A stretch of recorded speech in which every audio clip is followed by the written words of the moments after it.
Jamie Vrijhof-Droese is a cross-border wealth management expert. She heads business development at the Switzerland-based wealth management firm WHVP and is also a board member of the Swiss Association of Wealth Managers. And she also co-authored the book Swiss Money Secrets.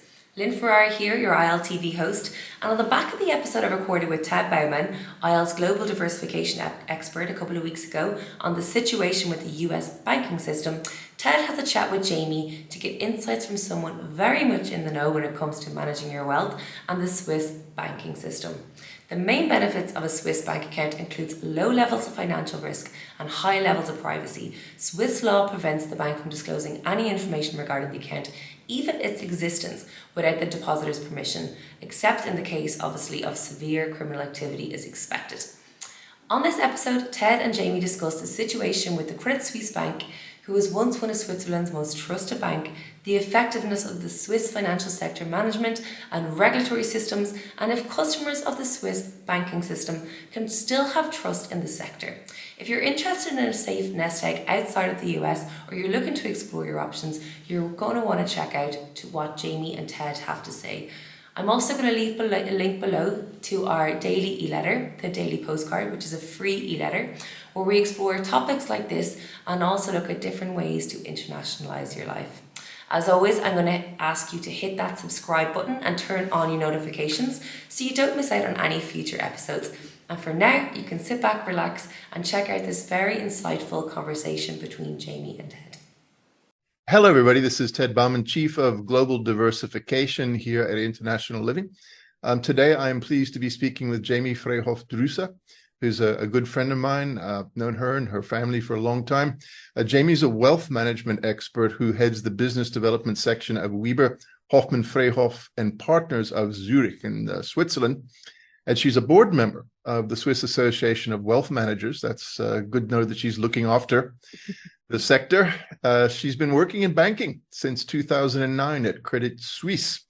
We'll come back to talk about Credit Suisse just now.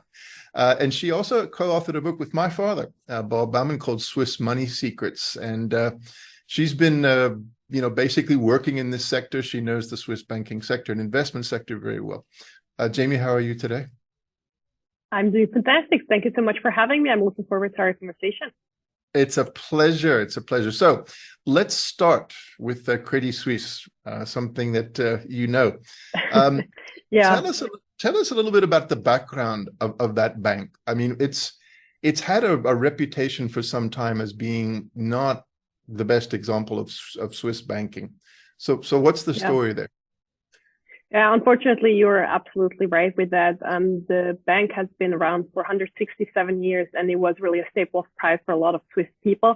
But unfortunately, since the financial crisis, there have been several issues to lead to its demise over the past few weeks. So I think the very first problem was back during the financial crisis in 2008-9, UBS, its main competitor, had some issues, and Credit Suisse was faring through those crises quite well without any problems. And I think that made them a little bit arrogant, and they felt like they were not prone to any mistakes. They also switched their focus away from like the classical, typical conservative Swiss private banking and more into the, profit generating investment banking. And I think that was the beginning of the troubles that we saw. But then over the past few years, the issues have accelerated and gotten worse and worse. And I think they lay in, mismanagement. There was no proper risk management. They had very poor corporate governance. They have generally been they had quite severe management problems. And I think the reason why it's important to talk about that is the merger between UBS and Credit Suisse. So after all those problems and all those difficulties, it was announced that UBS would be buying Credit Suisse. And I think because it happened so closely to Silicon Valley Bank and the other collapses we saw in the US, a lot of people are tying those events together, but they are very different because with Credit Suisse, we have those isolated management issues that are not pretty. They have caused a lot of financial stress and also some emotional heartache here in Switzerland, but they do not come from a mismanagement of financial risk in terms of having an unstable balance sheet or anything like that. Credit Suisse has been very well capitalized. They've had very good liquidity ratios up until the last few days. But because people have lost the trust in the management of the company, unfortunately, this has led to such a pull out of money that they were not able to stem that anymore in mid-March is when it happened. Right. So that's not what we normally hear about the Swiss banking sector, right? I mean, normally we hear that Switzerland is like the Matterhorn. It's just a big, strong rock. But in this case, you mentioned management issues. I know that there were some issues of dodgy deals, particularly down here in Southern Africa, where I'm working from. And as you say, it's a lack of trust. And whenever trust evaporates, trust is the foundation of all banking. And so that leads to a problem.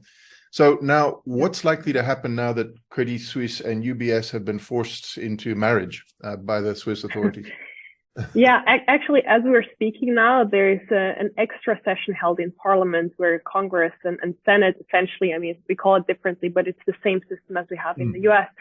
They sit together and they assess the deal and what has been happened, because there was very swift action taken. And I think that's something that also speaks to our country, that we are able to be pragmatic and find quick solutions with as little damage to everyone involved as possible. That's a positive. But of course, now there's gonna be this tail following of all those political discussions, making sure that something like that cannot happen again in the future. So it's very hard to say from a political standpoint how it will end, like what new rules and regulations are going to come up. That's too early to assess. I think for clients, the most important thing for clients of Credit Suisse and UBS is that their money is not going to be affected, so they do not lose out. The biggest losers were the investors in Credit Suisse. They have lost a lot of money, unfortunately. I think this merger is going to take place over the next few months. There's quite a few jobs at risk, so the situation is not great. But in terms of the stability for the people who have trusted the bank with their money, I think it should be business as usual for the time being, and then they will be taken over by UBS. I think if we look at it from the standpoint of the whole financial center, it's probably going to have a somewhat positive effect on the other banks, because we saw a lot of, especially Swiss clients, taking their monies out from those huge banks and putting them into smaller regional banks, private banks. And I think this is also a sign of the market that people really value stability. And I think it could even be a positive, could lead to a positive effect for the smaller players in the market. Right. So very, very much a risk-off situation, not just in Switzerland, but around the world. And, you mentioned that the Swiss regulatory authorities intervene quickly. And I think that's always the issue, isn't it, with financial instability, is to get in there quickly and don't let any panic spread any further.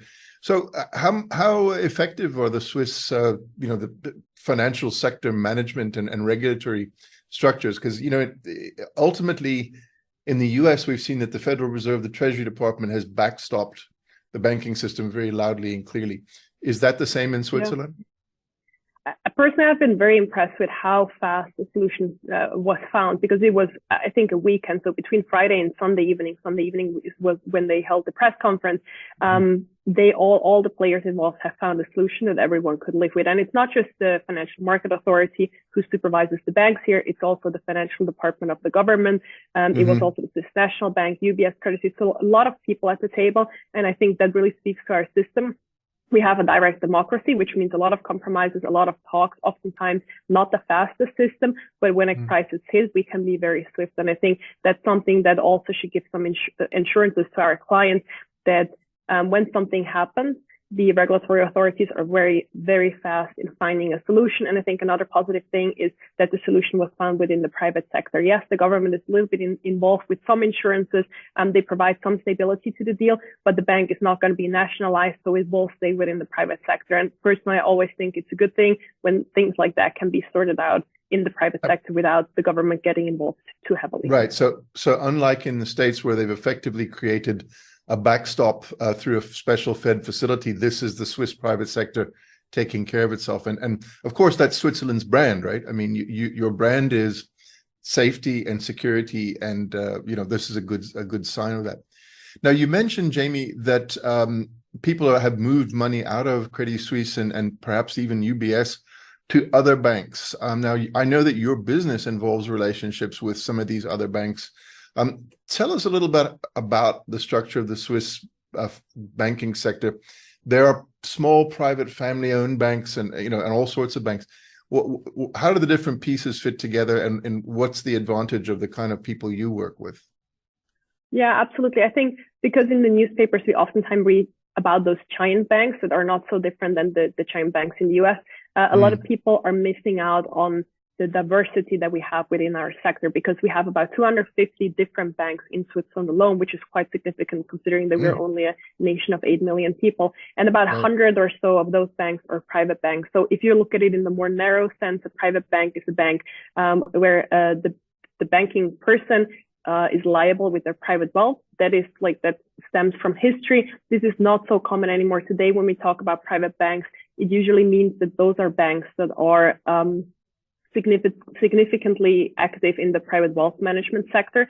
So that's also something where Swiss and the US system differs a little bit. Here in Switzerland, our main focus, especially for the private banks, is more a long-term approach, a very sustainable way of organic growth, not too aggressive. And yes, those banks might be missing out on some additional revenue growth, but they can be around for hundreds of years. And I think that's something that speaks to our sector, and is why we have been successful for such a long time, is because we have so many different players, so many risk-averse players, and so many players that are active in a field that is more conservative than the more heavily leveraged investment banking, for example. Right. And Switzerland, of course, has been a center for banking and finance for many years. And, clearly people have learned from history that it's better to be a little bit conservative. People are rediscovering the term risk-adjusted return these days, and realizing that the big numbers are not always the best numbers. Now, I would say that the average American probably considers Swiss banking or Swiss bank account off the table. That's not possible to do. But that's not necessarily the case. I mean, are there some Swiss banks that are open to working with, for example, like people who are viewing this video, people who maybe are not super high net wealth, but have enough money that they would be interested in putting it into Swiss institutions? Is that possible? Yeah, absolutely. I mean, that's one of the biggest misconceptions, is that people think it's only for like the super rich or like the big politicians. But yes, there is some minimum volumes involved. So it's not something where you can like pay your groceries with your Swiss bank account. That's not going to work, but the minimum is much lower than what most people think. So there's banks that take on American clients starting from 250,000 upwards. So there's a lot of people who have accumulated wealth throughout a successful career, maybe lawyers, maybe doctors, maybe entrepreneurs that do have some money, but are not super wealthy or like ultra high net worth individuals. So I think that's one very important point that you brought up, is that it's much more accessible than a lot of people think. And what are the advantages for people who do decide to put money into Swiss banking institutions? What are they getting, by going into that banking sector? I think one of the most important points we have already touched upon, and that's just safety. If you have a part of your money like in a safe nest egg outside of your home country, where it will be less affected by political development, it will be less affected by the devaluation of your home currency. So you can have foreign currencies that might appreciate against the US dollar. You can also get international diversification. So you have people on the ground in other geographical areas that can invest for you in a country like Switzerland, for example, in Europe, other parts of the world, just something that might be a little bit outside of what your domestic US financial advisor would be familiar with. I think that's a huge added value as well. And then also an added layer of privacy, of course. While the banks are regulated, they will be reported to the IRS. You will have to pay your taxes on those accounts, obviously. But other than that, you will have more privacy towards like noisy family members and neighbors, things like that. And then, lastly, I think also an added layer of asset protection. So we also have a lot of clients who have asset protection structures like trusts or LLCs that have been set up outside of the US, that they also want to have managed outside of the US, but maybe not in a jurisdiction where the trust would be set up, but rather in a place like Switzerland or even Liechtenstein. Right. So you touched on a couple of important things there. I mean, one is the safety, but also the ability to invest directly in European equities as opposed to, using ADRs in the United States, that sort of thing. Now, your business is essentially a specialty. I would almost call it a boutique business. You specialize in American clients. Now, tell us pretty much, what do you do? I mean, what's the opportunity there? Yeah, absolutely. So we are a private wealth manager in Switzerland that is registered with the Securities and Exchange Commission in the US. So the company was founded in the early 90s by my father, Rob, who you also know very well.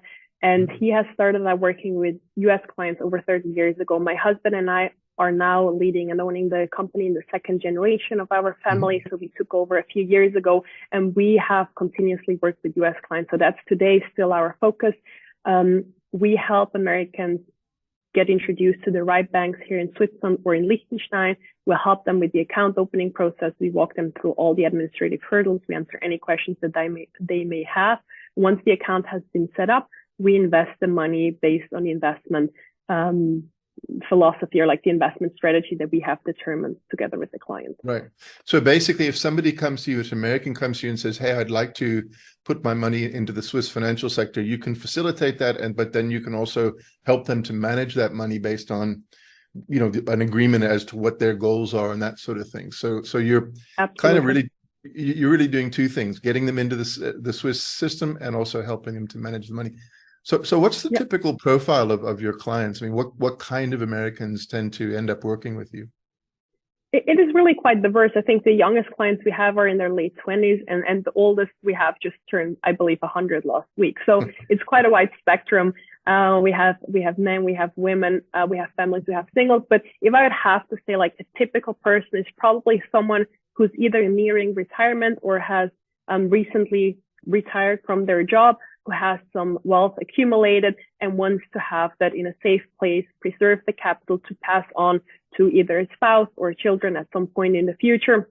That's one of the more typical profiles. And then the other profile is someone who's still already building their wealth, but wants to have a safe nest egg outside of the country through an asset protection structure and have that managed by us. Right. Now, you've mentioned a couple of times the Swiss privacy and basically, the fact that that's a tradition in Switzerland, but you mentioned also that this, anything that you do is going to get back to the IRS. There's no question about that. That's not the kind of privacy we're talking about. But the great thing about Switzerland is that it is very protective of individual privacy. You can't just walk in and get information about account holders. There's a process, requires legal authorization, things like that. The reason I mention that is because a lot of our viewers are interested in diversifying their assets into a number of different jurisdictions. So here's an opportunity, minimum of $250,000. You can get that money into Switzerland perfectly legally, and really very, very, very secure, and not just from the financial perspective, but also from the legal perspective. So the big question people can ask is, how do they get a hold of you, Jamie? How can they inquire if they want to do business with you? So if they want to do business with us, the easiest way to reach out is over email. That would be info@whvp.ch. But if they're still a little bit unsure and want to learn more about what we do, we provide a lot of content answering the most frequently asked questions on our website, whvp.ch. And we also have a podcast where we talk a lot about recent issues. So, for example, we also have a podcast episode where we talk more in depth about what has happened with Credit Suisse. They can find that under Swiss Money Secrets wherever they listen to their podcast. So it's the same title as the book that I have co-authored with your father. If they would like to get a free copy of that book that you have mentioned, they can also just send us an email to our info email address, and we'll be happy to send that over to them. Excellent. And it's a very good book because it explains a lot of the stuff that Jamie has touched on here, gives you some backgrounds, the history of the Swiss banking sector, and touches on some of those issues of privacy and security that are so important. Well, Jamie, thanks very much. I'm looking forward to seeing you again. I think we're going to cross paths later this year. But I think, the key thing is that for anybody listening, the idea that Switzerland is out of bounds is absolutely incorrect. And Jamie is the kind of person that you should speak to first if you're interested in diversifying. Jamie, thanks very much, and give my regards to everybody in your shop. We'll be happy to do so. Thank you so much for your time, Ted. It's a pleasure. And there you have it, another episode of ILTV. Thank you so much for watching. I hope you've enjoyed it. Be sure to hit the subscribe button below, turn on your notifications so you don't miss out on any future videos, and join me for next week's episode.